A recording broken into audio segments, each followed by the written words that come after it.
I believe that every head knows that he takes a drug to eventually stop taking it. And I think that it's time for a great number of them to stop because they've finished with that thing and that they have the equipment now to do it without it. Yeah. Isn't it possible that you might not be... Ken, what has been the response among the so-called acid heads that you know to the graduation exercise? Oh man, they say, are you putting us on? In group anymore because of your attitude? Oh, because of my age. I'm over 30. When will it be? It'll be Halloween night. Halloween night. Right. Yeah. Here at Winterland. Right. Well, what are you going to do exactly? That's an impossible question. What is going to be the theme of your meeting? It's going to be a graduation ceremony and a commencement exercise, essentially for the heads. And other people that would like to know what the heads are doing. Are you going to tell what's bad about LSD? Not necessarily. Will LSD be in evidence at the graduation ceremony, Ken? Why don't you guys come? Yeah. Well, what are the graduation exercises? Original prankster credo that started the whole prankster movement was one of, you start off by saying, never trust a prankster. Because no matter how I try, I will eventually lie to you, even though I may not want to. If I say one thing today, it may not work tomorrow. Go ahead, would you repeat that again?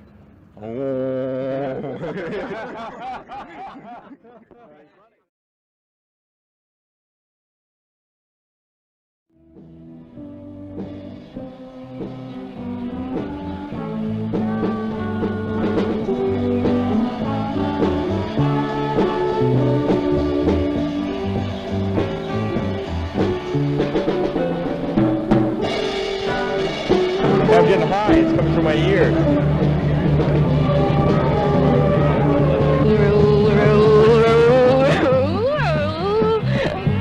Now, what are you dressed as? You look like Cleopatra. No, she's an Egyptian belly dancer with a blue button stuck in her belly. And it's a beautiful full moon out. Only a quarter is going away right now.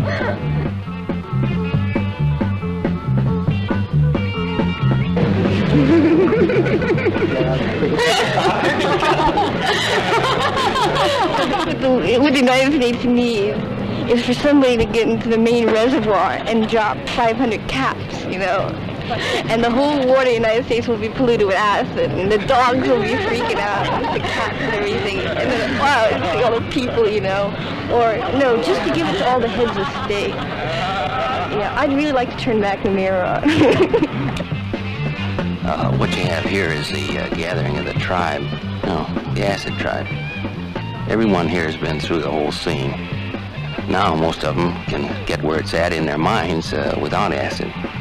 So we're going to a whole new plateau, level of consciousness, you know.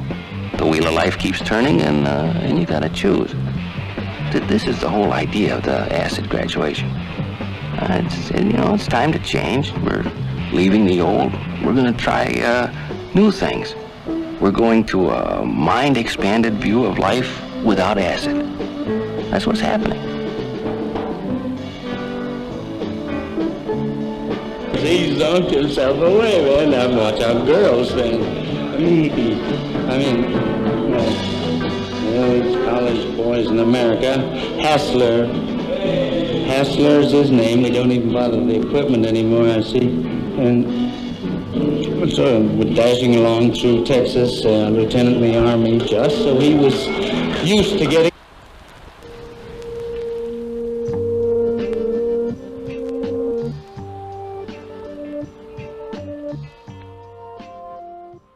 I have some basis from which to talk to you about this. There's nothing wrong with drugs. And there's nothing wrong with the crazy feeling, you know.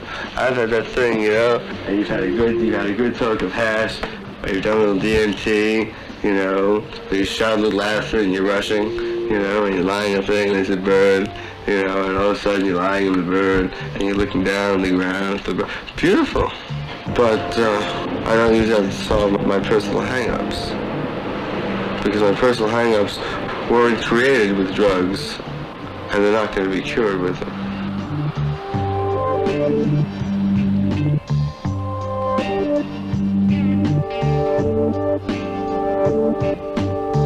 My name is Miriam, and I'm 16. Well, see, I've been up on acid 40 times, and I've smoked pot, and I've smoked DMT sprayed pot, and I've smoked hash, and, well, and I've taken pills, you know, and I've been through the whole thing. You know, like this hippie thing, that's another thing of this love trip with these hippies. It's like they've taken acid, they experienced God, you know, if they take the right acid. This is what acid is supposed to accomplish. But when you start putting in belladonna and methadone and cocaine and all kinds of other garbage in with it, you really can't expect to get what you're supposed to on acid because it just stops you. If you really get the right kind of acid and get to where it's at, it's marvelous, of course. You're where God is at.